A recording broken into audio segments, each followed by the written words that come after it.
Student இப்போ நம்ம என்ன பார்க்க போகிறோம்னா NCERT 10th standard chapter 1 real நம்பர்ஸில் எக்ஸசைஸ் 1.2ல் தேர்ட் சம் பார்க்க போகிறோம். இதில் என்ன சொல்லியிருக்காங்கன்னா ப்ரூவ் தட் 6 + √2 இஸ் irrational சொல்லிட்டு ப்ரூவ் பண்ண சொல்லியிருக்காங்க. சரிங்களா? இப்போ நம்ம ப்ரீவியஸ் சம்மில் இந்த லெசன் இந்த சாப்டர் ஃபுல்லாக நம்ம என்ன பார்த்துருக்கோம்னா √2 √3 √5 இஸ் irrational சொல்லிட்டு ஆல்ரெடி நம்ம வந்து ப்ரூவ் பண்ணிட்டோம். சரிங்களா?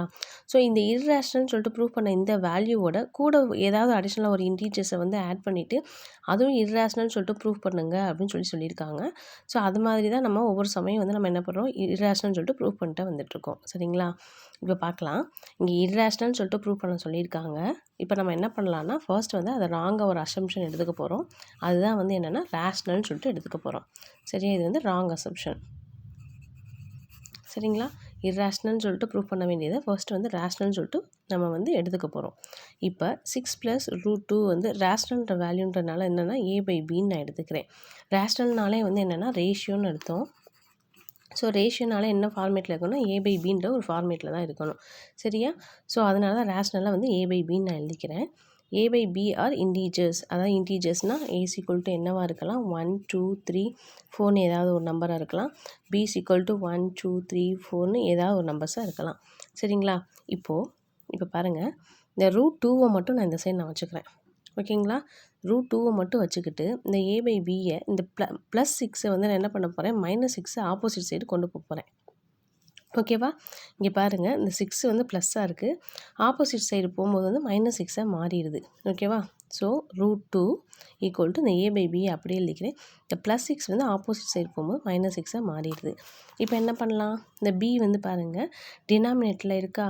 ஸோ இதை வந்து என்ன பண்ணலாம்னா நான் காமனாக மாற்ற போகிறேன். அதனால் வந்து எப்படி மாற்றலாம் அப்படின்னா கிராஸ் மல்டிப்ளை பண்ண போகிறேன். ஓகேவா?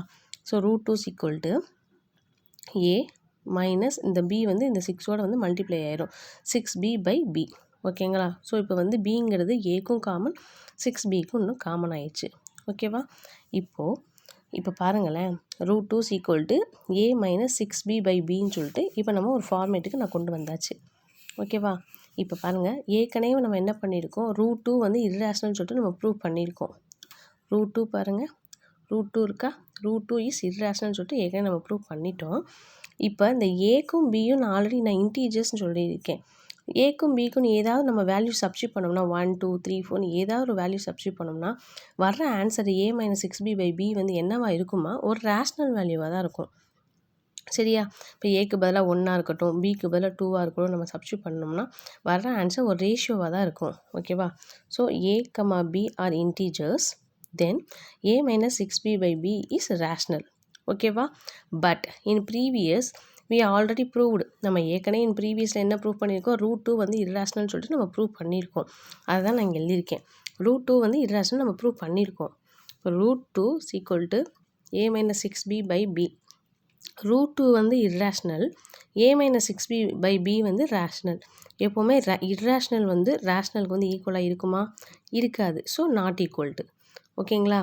ஸோ அவர் அசம்ஷன் இஸ் ராங். ரேஷ்னல் வந்து எப்போவுமே irrationalக்கு வந்து ஈக்குவலாக இருக்காது.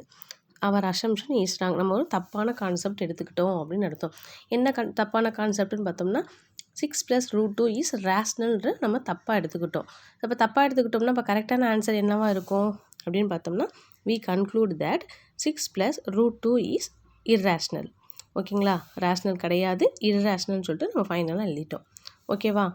Thank you student.